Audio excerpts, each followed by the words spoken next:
नमस्कार विद्यार्थी मित्रांनो, मराठी नोकरी यूट्यूब चॅनलवर आपल्या सर्वांचं स्वागत आहे। आज आपण या व्हिडिओमध्ये पहा पोलीस भरती 2023 मध्ये विचारण्यात आलेले महत्त्वाचे 25 प्रश्न आपण या व्हिडिओमध्ये घेत आहोत। मित्रांनो, हे जे 25 प्रश्न असणार आहेत आपल्याला येणाऱ्या पोलीस भरती 2024 साठी महत्त्वाचे रिव्हिजन प्रश्न म्हणून ठरणार आहेत। कारण यामध्ये आपण पहा 2023 ची छत्रपती संभाजीनगरची जशास तशी प्रश्नपत्रिका घेतलेली आहे। त्यामुळे हे जे प्रश्न आहेत हे सर्व प्रश्न इम्पॉर्टंट असणारे प्रश्न आहेत। आपल्याला या व्हिडिओची जर PDF डाउनलोड करायची असेल तर पहा मराठी नोकरी या नावाने आपलं टेलिग्राम चॅनल आहे।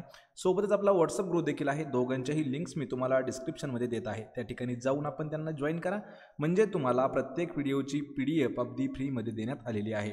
आणि मित्रांनो, चॅनलवरती जर नवीन असाल तर लगेच आपल्या मराठी नोकरी या यूट्यूब चॅनलला देखील सबस्क्राईब करून ठेवा, म्हणजे तुम्हाला डेली याच पद्धतीचे व्हिडिओज पाहायला मिळतील। चला तर व्हिडिओला सुरुवात करूया। तर पहा, आपला प्रश्न पहिला आहे, ताऱ्यांच्या लुकलुकण्याचे मुख्य कारण काय आहे? मित्रांनो, प्रश्नाचं जर उत्तर येत असेल तर 3 ते 5 सेकंदामध्ये आपण प्रत्येक प्रश्नाचं उत्तर कमेंट करून द्यायचं आहे। पहा, जे तारे लुकलुकतात तर त्यांचं मुख्य कारण काय आहे? हा प्रश्न आपल्याला 2023 छत्रपती संभाजीनगर आणि 2023लाच विचारण्यात आलेला आहे, पहा नागपूरसाठी। त्यामुळे हा प्रश्न थोडासा महत्त्वाचा आहे। आणि ताऱ्यांच्या लुकलुकण्याचं मुख्य कारण काय आहे? तर वायुमंडळात वायूचा जो बदलता अपवर्तनांक आहे त्यामुळे तारे जे आहेत हे लुकलुक करत असतात। म्हणजेच पर्याय क्रमांक 4 आपलं या प्रश्नाचं योग्य उत्तर होईल। प्रश्न क्रमांक 2 आहे, 1949 मध्ये डॅश या ठिकाणी राष्ट्रीय वस्तू संग्रहालयाची स्थापना करण्यात आली होती। पहा, या ठिकाणी मित्रांनो आपल्याला नेहमी 2 प्रश्न कधीही लक्षात ठेवायचे आहेत, कोणत्या वर्षी आणि कोणत्या ठिकाणी। तर लक्षात ठेवा, या ठिकाणी आपला वर्ष दिलं आहे 1949, पण विचारलं काय आहे की कोणत्या ठिकाणी राष्ट्रीय वस्तू संग्रहालयाची स्थापना झाली आहे। तर या प्रश्नाचं उत्तर काय असणार आहे? पर्याय क्रमांक 3, तर दिल्ली या ठिकाणी स्थापना झालेली आहे। पहा, कधी झालेली आहे? 1949 मध्ये। त्याचे वास्तुकार कोण होते? तर गणेश देवलालीकर हे जे आहेत त्याचे वास्तुकार होते। म्हणजेच पर्याय क्रमांक 3 आपलं या प्रश्नाचं उत्तर होईल। प्रश्न क्रमांक 3 आहे, भारतीय मैदानाच्या दक्षिणेकडे पसरलेला व हिंदी महासागराकडे निमुळता होत जाणारा प्रदेश जो आहे त्या प्रदेशाला काय म्हणून ओळखले जाते? पहा, प्रश्न थोडासा महत्त्वाचा आहे। भारतीय मैदानाच्या दक्षिणेकडे पसरलेला व हिंदी महासागराकडे निमुळता होत असलेला जो प्रदेश आहे त्या प्रदेशाला काय म्हटलं जातं? तर या प्रश्नाचं उत्तर होईल पर्याय क्रमांक 4, तर त्याला द्वीपकल्प असं म्हटलं जातं। पहा, काय म्हटलं जातं? द्वीपकल्प असं म्हटलं जातं। तर द्वीपकल्प म्हणजे काय असतो? तर तिन्ही बाजूने समुद्र असलेला भाग जो असतो त्याला म्हटलं जातं, पहा द्वीपकल्प। यामध्ये दक्षिण व मध्य भारताचा समावेश देखील होतो। त्यामुळे पर्याय क्रमांक 4 आपलं योग्य उत्तर होईल। प्रश्न क्रमांक 4 आहे, खालीलपैकी कोण संसदेच्या दोन्ही सभागृहांचे सदस्य नाहीत पण ते संसदेचे अविभाज्य भाग असतात? पहा, प्रश्न हा देखील महत्त्वाचा आहे। खालीलपैकी असं कोण आहे की संसदेच्या दोन्हीही सभागृह आहेत तर त्यांचे सदस्य नसतात पण ते संसदेचे एक घटक म्हणून त्यांना ओळखलं जातं? तर या प्रश्नाचं योग्य उत्तर असणार आहे, पहा पर्याय क्रमांक 2, तर राष्ट्रपती। लक्षात ठेवायचे, संसदेचे मुख्य 3 घटक कोणते कोणते आहेत?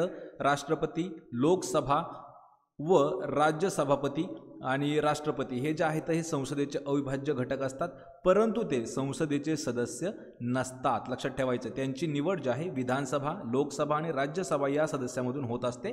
म्हणजेच संसदेच्या दोन्ही सभागृहांचे सदस्य कोण नसतं? राष्ट्रपती नसतं, पण ते संसदेचा एक मुख्य घटक असतात। पर्याय क्रमांक 2 आपलं योग्य उत्तर होईल, राष्ट्रपती। सध्याचे राष्ट्रपती कोण आहेत? तर सध्याच्या राष्ट्रपती आहेत द्रौपदी मुर्मू, ह्या ज्या आहेत ह्या सध्याच्या राष्ट्रपती आहेत।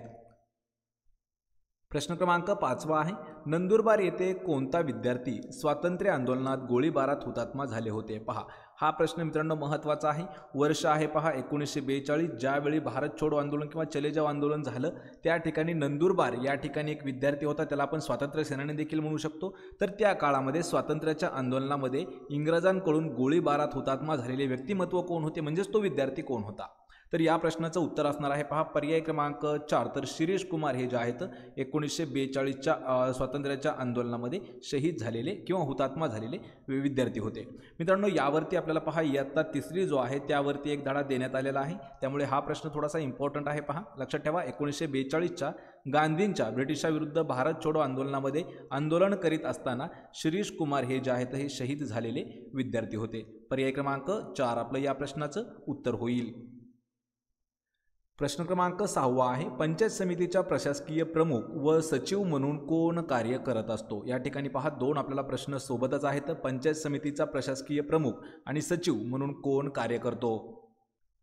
तर या प्रश्नाचं योग्य उत्तर होईल पर्याय क्रमांक 3. तर गटविकास अधिकारी जो आहे पहा, गटविकास अधिकारी, यावरती आपल्याला नेहमी प्रश्न विचारला जातो, कारण हा जो प्रश्न आहे हा ग्रामसेवक भरतीसाठी सर्वात इम्पॉर्टंट असणारा प्रश्न होता. पहा, गटविकास अधिकारी जो आहे हा पंचायत समितीचा प्रशासकीय प्रमुख आणि सचिव म्हणून गटविकास अधिकारी काम करत असतो.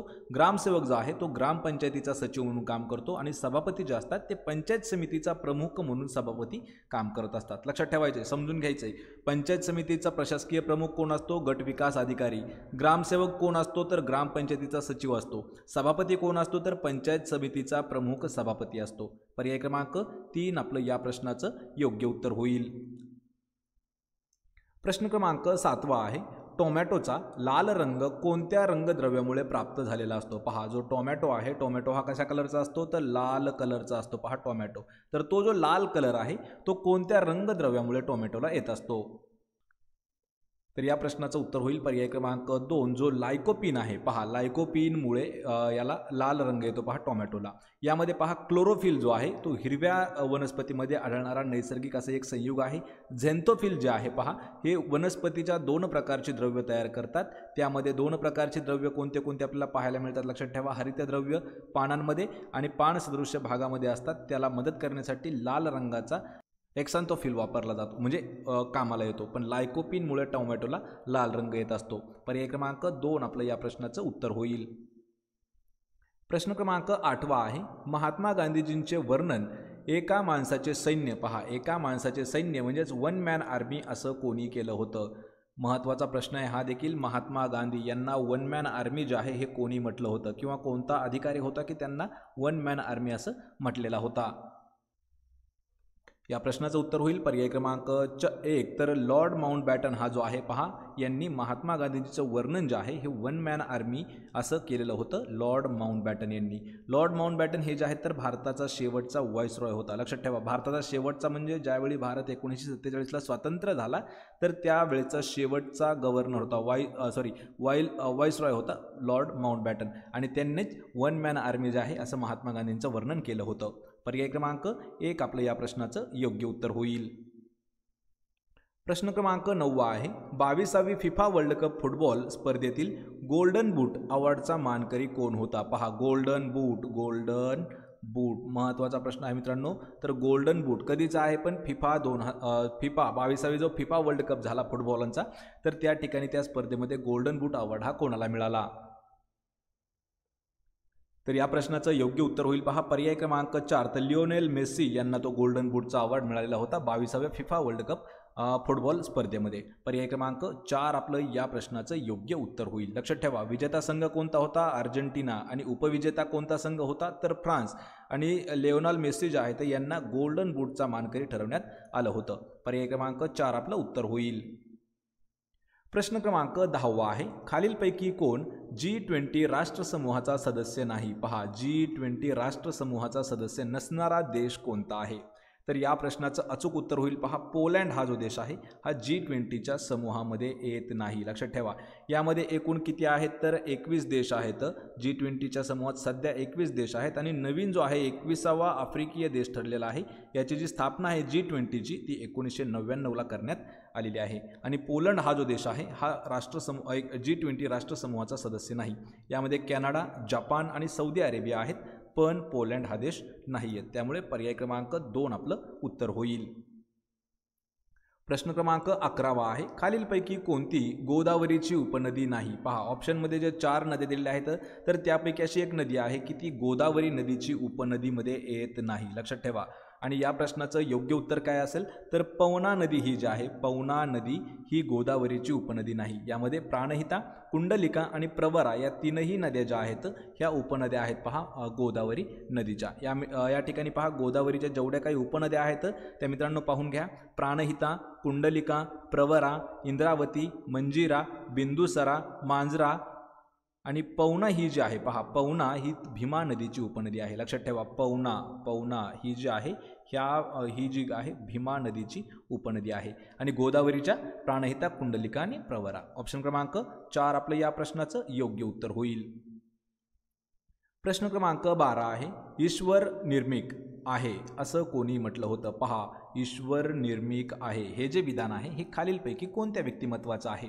तर हे जे व्यक्तिमत्व आहे पहा मित्रांनो, पर्याय क्रमांक 3 महात्मा ज्योतिबा फुले यांचं विधान होतं ईश्वर निर्मिक आहे. पर्याय क्रमांक 3 आपलं योग्य उत्तर होईल.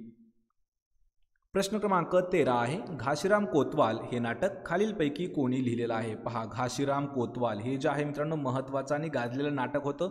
यावरती आपल्याला 2016 पासून तर 2018 आणि 2023 अशा जवळपास 5-6 वर्ष बॅक टू बॅक हा प्रश्न विचारण्यात आलेला होता. घाशीराम कोतवाल हे नाटक कोणी लिहिलं? तर या नाटकाचे लेखक आहेत पहा, पर्याय क्रमांक 4 तर विजय तेंडुलकर यांनी लिहिलेलं आहे. लक्षात ठेवा. तर पहा मित्रांनो, घाशीराम कोतवाल हे जे आहे पहा, घाशीराम कोतवाल हे नाटक विजय तेंडुलकर यांनी लिहिलेलं आहे. यामध्ये पहा के अत्रे म्हणजेच प्रल्हाद केशव अत्रे जे आहे तर यांचं झेंडूची फुले, कऱ्हेचं पाणी हे जे आत्मचरित्र आहे हे प्रसिद्ध आहे. यामध्ये आपल्याला महत्त्वाचं आहे की घाशीराम कोतवाल हे जे नाटक आहे हे विजय तेंडुलकर यांचं आहे. पर्याय 4 आपलं उत्तर होईल. प्रश्न क्रमांक 14 आहे, फ्लिपकार्ट ही कंपनी मुख्यतः कशाशी संबंधित आहे? पहा, फ्लिपकार्ट ही जी कंपनी आहे ही कोणत्या घटकाशी संबंधित असणारी कंपनी आहे?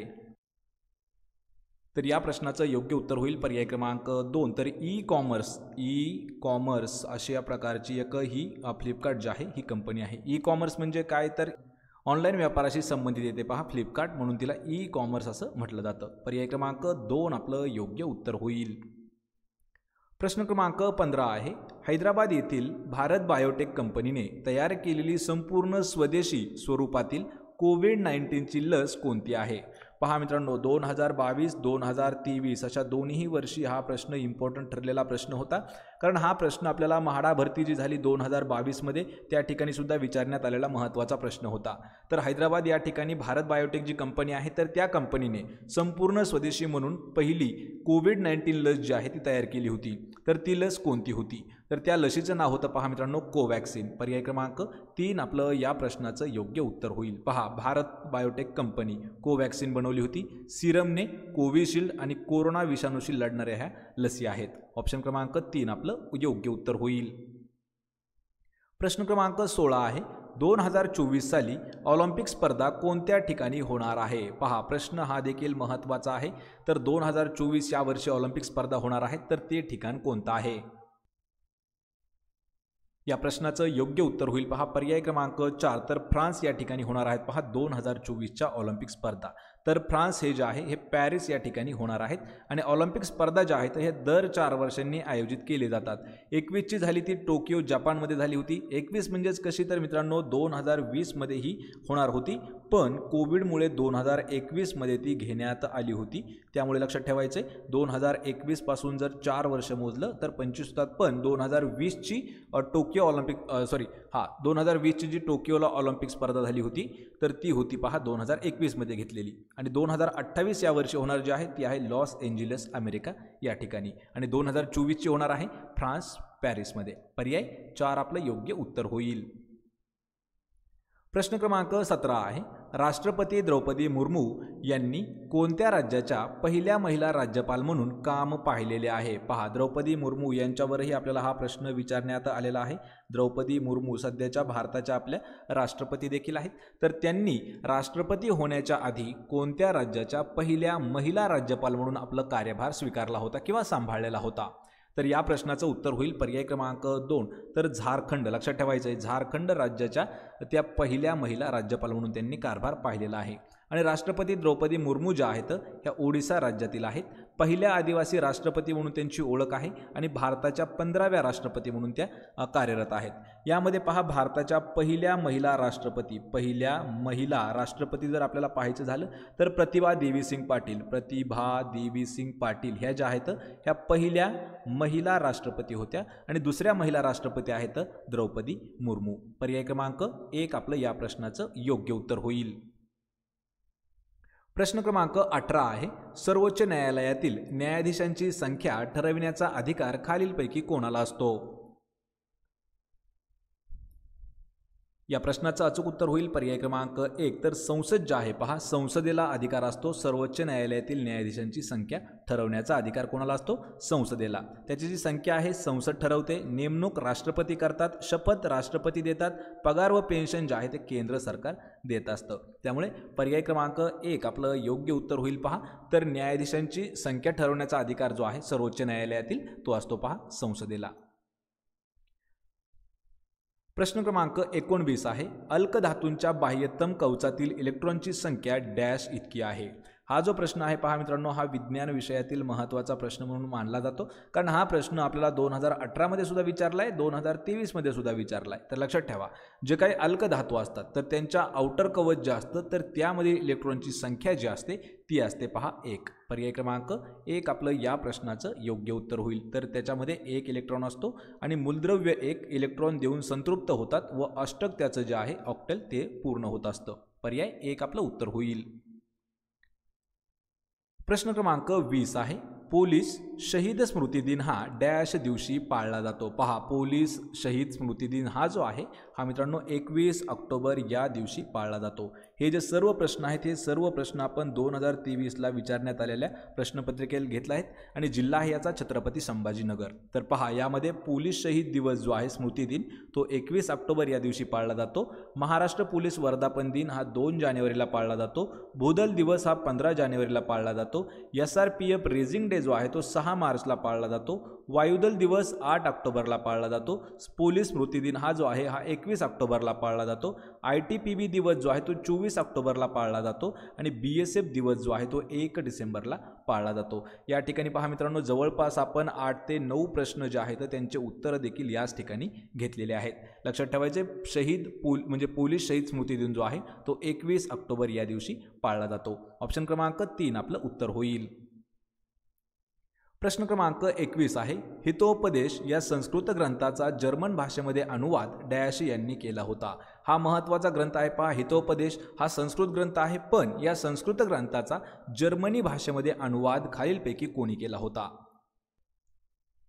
तर या प्रश्नाचं योग्य उत्तर आहे पहा पर्याय क्रमांक 4. तर फ्रेडरिक मॅक्स मुलर यांनी केलेला होता पहा संस्कृतमधून जर्मनी भाषेमध्ये त्याचा अनुवाद. आणि फ्रेडरिक मॅक्स मुलर हे जे आहेत हे जर्मन संस्कृत पंडित होते, लक्षात ठेवा. आणि त्यांनीच हितोपदेश हा जो संस्कृत ग्रंथ आहे त्याचा अनुवाद जर्मनी या भाषेमध्ये केलेला होता. ऑप्शन क्रमांक 4 आपलं योग्य उत्तर होईल. प्रश्न क्रमांक 22 आहे, धान्याचा साठा वितरण, वाटप व विक्री करण्याचं काम खालीलपैकी कोणाचं असतं? हा मित्रांनो सर्वात महत्त्वाचा प्रश्न आहे पहा. हा प्रश्न आपल्याला कृषी भरतीसाठी सुद्धा विचारण्यात आला होता पहा, त्यामुळे हा प्रश्न इम्पॉर्टंट असा प्रश्न आहे. तर धान्याचा साठा करणं, वितरण करणं, त्याची वाटप करणं आणि त्याची विक्री करणं हे जे काम आहे हे कोणाचं आहे? तर हे काम असतं पहा भारतीय अन्न महामंडळाचं. म्हणजेच पर्याय क्रमांक 2 आपलं योग्य उत्तर होईल. पहा, या ठिकाणी कोणाचं काम असतं, कोणतं काम आहे? धान्याचा साठा करून ठेवणं, वितरण, वाटप आणि त्याचं विक्री करण्याचं काम हे भारतीय अन्न महामंडळाचं असतं. नाफेड जे आहे पहा, नाफेडचं काम काय असतं? तर भारतीय कृषी सहकारी विकास संघ लिमिटेड जे आहे कृषी व शेतकरी कल्याणासाठी तो काम करत असतो. नाबार्ड जे आहे, नाबार्डवरती प्रश्न विचारला होता. तर नाबार्डची स्थापना 1982 साली झालेली आहे. ग्रामीण भागातील कृषी क्षेत्र समृद्ध करणे हा जो आहे हा नाबार्डचा मेन मोटो आहे. पर्याय 2 आपलं या प्रश्नाचं योग्य उत्तर होईल. प्रश्न क्रमांक 23 आहे, सह्याद्रीच्या पूर्वेकडील प्रदेश काय म्हणून ओळखला जातो? पहा, सह्याद्रीच्या कोणत्या दिशेकडील? तर पूर्वेकडील प्रदेशाला काय म्हटलं जातं? या प्रश्नाचं उत्तर होईल पहा पर्याय क्रमांक 3. तर पर्जन्य छायेचा प्रदेश. पहा, पर्जन्य छायेचा प्रदेश हे जे आहे हे सह्याद्रीच्या पूर्वेकडील प्रदेशाला म्हणून ओळखलं जातं. आणि सह्याद्रीच्या पूर्वेकडे घाटमाथ्यापेक्षा कमी पाऊस पडतो, म्हणून या भागाला पर्जन्य छायेचा प्रदेश असं म्हटलं जातं. पर्याय क्रमांक 3 आपलं या प्रश्नाचं योग्य उत्तर होईल. प्रश्न क्रमांक 24 आहे, मांजरा पठार महाराष्ट्राच्या कोणत्या भागामध्ये स्थित आहे? मांजरा पठार महाराष्ट्र राज्याच्या कोणत्या भागामध्ये स्थित आहे? तर हे जे आहे महाराष्ट्राच्या मराठवाडा या भागामध्ये स्थित आहे पहा मांजरा पठार. लक्षात ठेवायचे, मांजरा पठार कोणत्या भागात आहे? मराठवाडा भागामध्ये. आणि बीड जिल्ह्यात प्रामुख्याने ते आढळते. आणि मांजरा नदी जी आहे ती मांजरा पठारावरून प्रवास करते. पर्याय क्रमांक 1 आपलं या प्रश्नाचं योग्य उत्तर होईल. प्रश्न क्रमांक 25 आहे, उपोद्घात या शब्दाचा विरुद्धार्थी शब्द कोणता आहे? पहा, उपोद्घात या शब्दाचा विरुद्धार्थी शब्द. मित्रांनो, असे महत्त्वाचे आपल्याला 200 पेक्षा जास्त विरुद्धार्थी, समानार्थी, म्हणी असे जर पाहायचे असतील तर त्या सर्वांच्या लिंक मी तुम्हाला डिस्क्रिप्शनमध्ये देत आहे. तर पहा, उपोद्घात या शब्दाचा विरुद्धार्थी शब्द होतो उपसंहार. पर्याय क्रमांक 2 आपलं या प्रश्नाचं योग्य उत्तर होईल. लक्षात ठेवा, उपोद्घात म्हणजेच काय तर उपसंहार. ऑप्शन क्रमांक 2 योग्य उत्तर होईल. तर पहा, आपला प्रश्न पहिला आहे, अन्वय या शब्दाचा समानार्थी शब्द कोणता होईल? मित्रांनो, प्रश्नाचं जर उत्तर आलं तर 3 ते 5 सेकंदामध्ये प्रश्नाचं उत्तर कमेंट करून देत राहा, म्हणजे आपलं रिव्हिजन याच व्हिडिओमध्ये होऊन जाईल. आणि मित्रांनो, हे जे काही समानार्थी विरुद्धार्थी शब्द आहेत हे सर्वात महत्त्वाचे शब्द असतात. परीक्षेमध्ये इझिली आपल्याला मार्क हे देऊन जातात. तर पहा, अन्वय या शब्दाचा समानार्थी शब्द काय होतो? पर्याय क्रमांक 4 संयोग म्हणजेच काय तर अन्वय. लक्षात ठेवा, संयोग या शब्दाचा समानार्थी शब्द अन्वय होतो किंवा अन्वयचा संयोग होतो. आज्ञाचा समानार्थी शब्द होतो पहा आदेश किंवा हुकूम देणं. फायदेशीरचा समानार्थी शब्द होतो लाभदायक किंवा फलदायक किंवा फलदायी. ऑप्शन क्रमांक 4 आपलं या प्रश्नाचं योग्य उत्तर असणार आहे. प्रश्न क्रमांक 2 आहे, 2 किंवा अधिक शब्द अथवा 2 किंवा अधिक वाक्य यांना जोडणाऱ्या अविकारी शब्दांना डॅश असे म्हटले जाते. मराठी व्याकरणातील सर्वात महत्त्वाची मित्रांनो ही व्याख्या आहे पहा, आणि यावरती आपल्याला 2 ते 3 वेळा प्रश्न हा दरवर्षी विचारला जातो. तर पहा, व्याख्या काय आहे? 2 किंवा अधिक शब्द किंवा 2 किंवा अधिक वाक्य यांना जोडणारा जो अविकारी शब्द असतो तर त्याला काय म्हटलं जातं? त्याला म्हटलं जातं पहा पर्याय क्रमांक 2 तर उभयान्वयी अव्यय. ऑप्शन क्रमांक 2 आपलं या प्रश्नाचं उत्तर होईल. तर पहा, यानंतरचा प्रश्न आहे पहा, 1 रुपया म्हणजे 100 पैसे यातील म्हणजे हे कोणत्या उभयान्वयी अव्ययाचा प्रकार आहे? पहा, या ठिकाणी एक वाक्य दिलेलं आहे, 1 रुपया म्हणजे 100 पैसे यातील हा जो म्हणजे शब्द आहे हा कोणत्या उभयान्वयी अव्ययाचा प्रकार आहे? तर या प्रश्नाचं योग्य उत्तर होईल पहा पर्याय क्रमांक 1 तर स्वरूप बोधक उभयान्वयी अव्यय आहे. पहा, स्वरूप बोधक म्हणजे काय काय असतं? म्हणून, म्हणजे, की आणि जे हे जे आहेत हे स्वरूप बोधक उभयान्वयी अव्ययाचे प्रकार आहेत. यामध्ये पहा, कारण बोधक जे आहेत ते आहेत कारण, का आणि की. यानंतर आहे पहा उद्देश बोधक. तर उद्देश बोधक म्हणजे काय असतात पहा? म्हणून, सबब, यास्तव, कारण की. आणि संकेत बोधक म्हणजे काय असतात? तर जर, तर किंवा की, तर हे जे आहेत हे संकेत बोधक आहेत. आणि स्वरूप बोधक लक्षात ठेवायचे आहेत, म्हणून, म्हणजे, की आणि जे. पर्याय क्रमांक 1 आपलं या प्रश्नाचं योग्य उत्तर होईल. प्रश्न क्रमांक 14 आहे, अंमलबजावणी हा शब्द खालीलपैकी कोणत्या 2 भाषा मिळून बनलेला आहे? पहा, अंमलबजावणी हा जो शब्द आहे हा वेगवेगळ्या 2 भाषा बनून तयार झालेला एक शब्द आहे. तर तो कोणत्या भाषेतील शब्द आहे? पहा, अंमलबजावणी. तर या प्रश्नाचं योग्य उत्तर होईल पहा पर्याय क्रमांक 4 तर फारसी आणि मराठी. पहा, फारसी अधिक मराठी हे 2 भाषांचा मिळून अंमलबजावणी शब्द जो आहे हा तयार झालेला आहे. पहा, फारसी आणि मराठी भाषा. ऑप्शन क्रमांक 4 आपलं योग्य उत्तर होईल. प्रश्न क्रमांक 5 आहे, पार्वतीने नीळकंठास वरले हा कोणता समास आहे? पहा, वाक्य लक्षात ठेवायचे, पार्वतीने नीळकंठास वरले हा जो समास आहे हा कोणता समास आहे? तर या प्रश्नाचं योग्य उत्तर होईल पहा, हा समास आहे पर्याय क्रमांक 1 तर बहुव्रीही समासाचं उदाहरण आहे. यामध्ये पहा, ज्या सामासिक शब्दाची दोन्ही पदे महत्त्वाची नसून त्या 2 पदांशिवाय तिसऱ्याच पदाचा बोध होतो ती जी वाक्य असतात किंवा ते जे पद समास असतो त्याला बहुव्रीही समास असं म्हटलं जातं. ज्यामध्ये उदाहरणार्थ पहा, ज्याचा कंठ निळा आहे असा. कोण? तर महादेव, म्हणजेच कोण? तर नीळकंठ. पर्याय क्रमांक 1 आपलं या प्रश्नाचं उत्तर होईल. प्रश्न क्रमांक 6 आहे, वाक्याचा प्रकार ओळखायचा आहे. आशिषला कष्टाने मिळवलेली भाकरी हवी या वाक्याचा प्रकार कोणता आहे? या प्रश्नाचं योग्य उत्तर होईल पहा पर्याय क्रमांक 2 तर केवल वाक्य आहे. पहा, हे आशिषला कष्टाने मिळवलेली भाकरी हवी. या वाक्यामध्ये पहा एकच उद्देश आणि एकच विधेय असतं, त्या वाक्याला केवल वाक्य असं म्हटलं जातं. ऑप्शन क्रमांक 2 आपलं या प्रश्नाचं योग्य उत्तर होईल. प्रश्न क्रमांक 7 आहे, सर्वांना समज दिली जाईल या विधानाचा प्रयोग ओळखायचा आहे. सर्वांना समज दिली जाईल हे जे विधान आहे याचा प्रयोग कोणता आहे?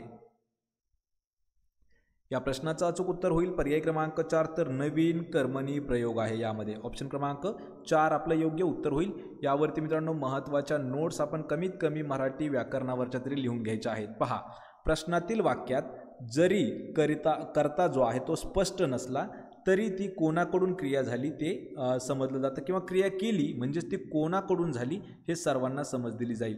तर कर्त्याला कडून प्रत्यय लागल्याच्या नंतर नवीन कर्मणी प्रयोग होत असतो. पहा, कडून हा जो प्रत्यय आहे तो लागल्याच्या नंतर. पर्याय 4 आपलं उत्तर होईल.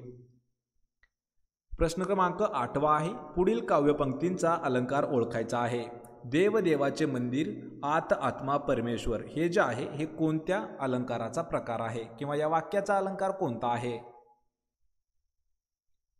या प्रश्नाचं योग्य उत्तर होईल पहा पर्याय क्रमांक 3, तर रूपक अलंकार आहे हा.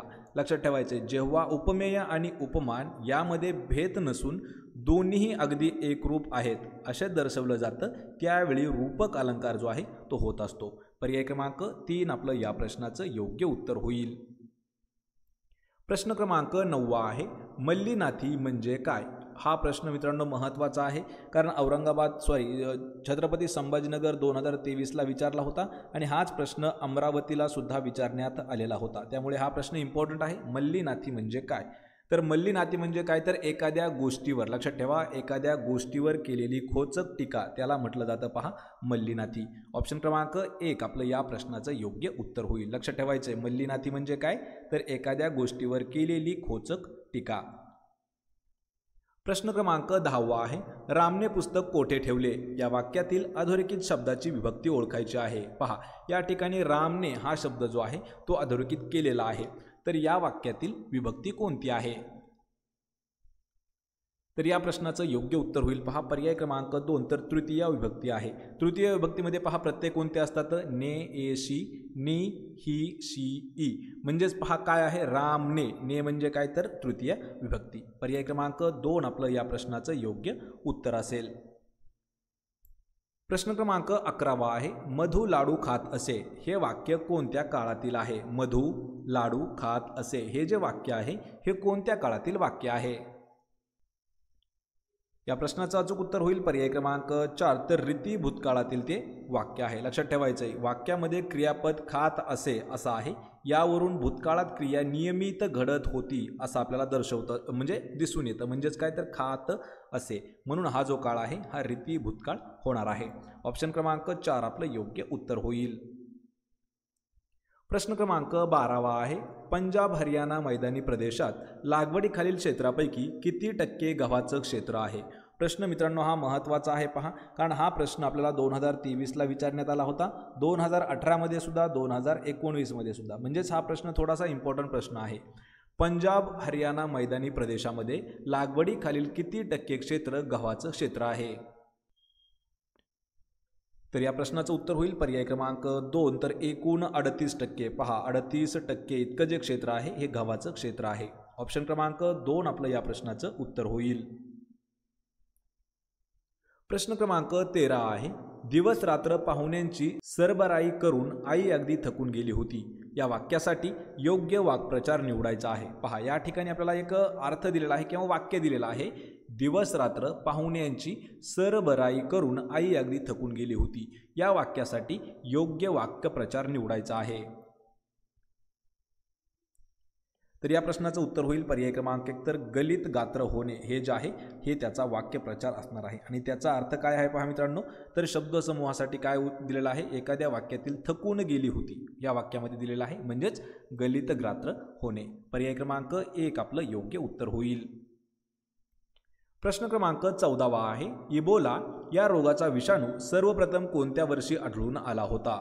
हा प्रश्न आपल्याला आरोग्य भरतीसाठी विचारण्यात आला होता. हा प्रश्न आपल्याला जिल्हा परिषदमध्ये विचारलेला आहे. हाच प्रश्न आपल्याला पोलीस भरतीमध्ये सुद्धा विचारलेला आहे. तर इबोला हा जो विषाणू आहे, व्हायरस आहे, याचा विषाणू सर्वप्रथम कधी आढळून आला? या प्रश्नाचं उत्तर होईल पर्याय क्रमांक 2, तर 1976. पहा 1976 या वर्षी सर्वात पहिल्यांदा इबोला जो आहे, इबोला याचा व्हायरस जो आहे तो आढळून आला होता. ऑप्शन क्रमांक 2 आपलं या प्रश्नाचं उत्तर होईल.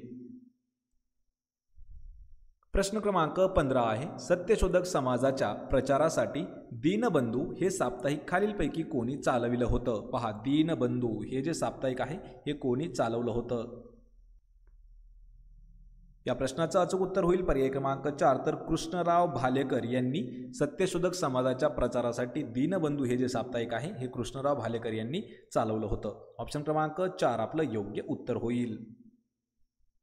प्रश्न क्रमांक 16 आहे महाराष्ट्रात तयार होणाऱ्या लाकडी बाहुलीला डॅश म्हटलं जातं. मित्रांनो हा प्रश्न आपल्याला सोलापूर पोलीस भरतीमध्ये सुद्धा विचारण्यात आला होता. हाच प्रश्न आपल्याला छत्रपती संभाजीनगर पोलीस भरतीमध्ये सुद्धा विचारण्यात आलेला आहे आणि हाच प्रश्न आपल्याला अमरावती पोलीस भरतीमध्ये सुद्धा विचारण्यात आलेला आहे. तर महाराष्ट्रात तयार होणारी जी लाकडी बाहुली आहे त्या बाहुलीला काय म्हटलं जातं?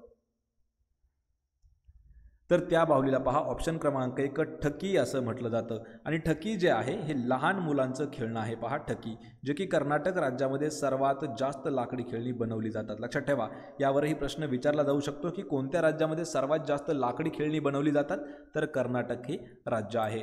पर्याय 1 आपलं या प्रश्नाचं उत्तर होईल.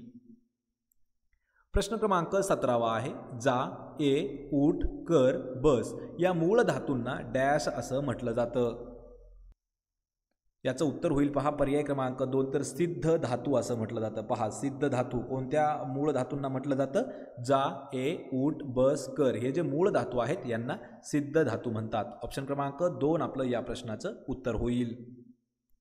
प्रश्न क्रमांक 18 आहे डॉक्टर एन गोपीनाथ यांच्या नेतृत्वाखाली भारतात डॅश या शहरामध्ये पहिली ओपन हार्ट शस्त्रक्रिया यशस्वी झाली आहे. हा प्रश्न आपल्याला करंट अफेअर्सवरती सुद्धा विचारण्यात आलेला महत्त्वाचा प्रश्न आहे.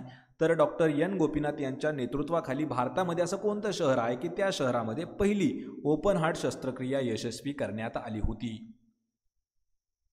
तर या प्रश्नाचं योग्य उत्तर होईल पहा पर्याय क्रमांक 2 तर वेल्लोर हे जे शहर आहे या शहरामध्ये पहिली भारतातील आपल्या ओपन हार्ट शस्त्रक्रिया झाली होती आणि ती डॉक्टर एन गोपीनाथ यांच्या नेतृत्वाखाली करण्यात आली होती. म्हणजेच पर्याय क्रमांक 2 आपलं योग्य उत्तर होईल.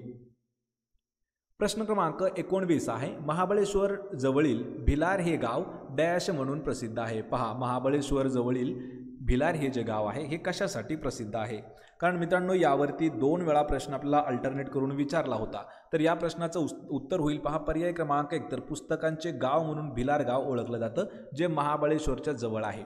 आपल्याला 2019 मध्ये प्रश्न असा 2022 मध्ये प्रश्न असा विचारला होता की खालीलपैकी कोणत्या गावाला पुस्तकाचे गाव म्हणून ओळखले जाते? तर त्या प्रश्नाचं उत्तर होतं पहा भिलार. पण या ठिकाणी आपल्याला ऑलरेडी भिलार गाव दिलं आहे. ते कशासाठी प्रसिद्ध आहे? तर पुस्तकांचे गाव म्हणून. ऑप्शन क्रमांक 1 आपलं या प्रश्नाचं उत्तर होईल. प्रश्न क्रमांक 20 आहे तो मी नव्हेच ब्रह्मचारी मोरूची मावशी या नाटकाचे नाटककार खालीलपैकी कोण आहेत? पहा प्रसिद्ध नाटकं आहेत तो मी नव्हेच, ब्रह्मचारी आणि मोरूची मावशी हे जे नाटकं आहेत मित्रांनो हे प्रसिद्ध नाटकं आहेत. तर या नाटकाचे नाटककार कोण होते? या प्रश्नाचं उत्तर होईल पर्याय क्रमांक 1 तर के अत्रे प्रल्हाद केशव अत्रे हे जे आहेत हे मोरूची मावशी, ब्रह्मचारी तो मी नव्हेच या नाटकाचे नाटककार होते. त्यांची जर अजून काही प्रसिद्ध नाटकं पाहायची झाली तर पहा मोरूची मावशी, ब्रह्मचारी, ब्रह्माचा भोपळा, लग्नाची बेडी, तो मी नव्हेच हे जे आहेत हे त्यांचे सर्वात प्रसिद्ध असणारे नाटकं आहेत. प्रल्हाद केशव अत्रे म्हणजेच के अत्रे. ऑप्शन 1 आपलं योग्य उत्तर होईल. प्रश्न क्रमांक 21 आहे भारताचे राष्ट्रीय सुरक्षा सल्लागार म्हणून कोण आहेत? पहा भारताचे सध्याचे राष्ट्रीय सल्ला सुरक्षागार. या प्रश्नाचं अचूक उत्तर होईल पहा पर्याय क्रमांक 1 तर अजित डोवाल किंवा अजित डोभाल हे जे आहेत हे सध्याचे भारताचे राष्ट्रीय सुरक्षा सल्लागार आहेत. लक्षात ठेवा कोण आहेत? अजित डोवाल. तर भारताचे पहिले राष्ट्रीय सुरक्षा सल्लागार कोण होते? ब्रजेश मिश्रा होते. भारताचे राष्ट्रीय सुरक्षा उपसल्लागार जे आहेत दत्ता पडसलगीकर, राजेंद्र खन्ना, विक्रम मिस्त्री, पंकज कुमार सिंग हे आहेत. पर्याय क्रमांक 1 आपलं या प्रश्नाचं योग्य उत्तर होईल.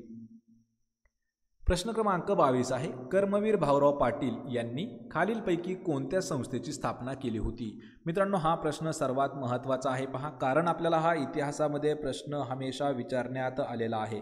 कर्मवीर भाऊराव पाटील यांनी कोणत्या संस्थेची स्थापना केली?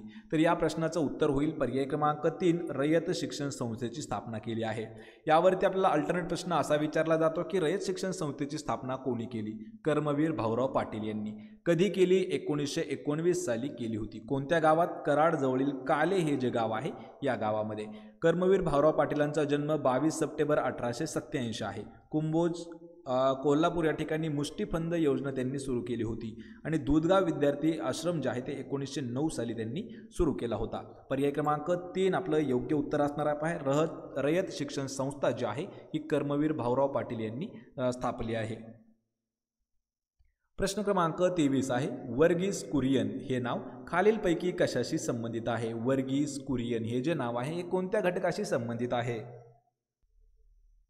तर या प्रश्नाचं योग्य उत्तर होईल पहा पर्याय क्रमांक 3. तर धवल क्रांती या घटकाशी संबंधित आहे. पहा वर्गीस कुरियन यांचं नाव लक्षात ठेवायचं आहे. वर्गीस कुरियन यांना धवल क्रांतीचे जनक म्हटलं जातं आणि धवल क्रांती जी आहे ही दूध उत्पादनाशी संबंधित असणारी क्रांती आहे. तिला दुग्ध क्रांती देखील असं म्हटलं गेलं आहे. पहा ऑपरेशन फ्लड म्हणजेच दूध उत्पादन वाढून दुधाचा महापूर यावा अशी ही संकल्पना त्यांनी आखली होती. Operation flood. पर्याय क्रमांक 3 आपलं योग्य उत्तर होईल.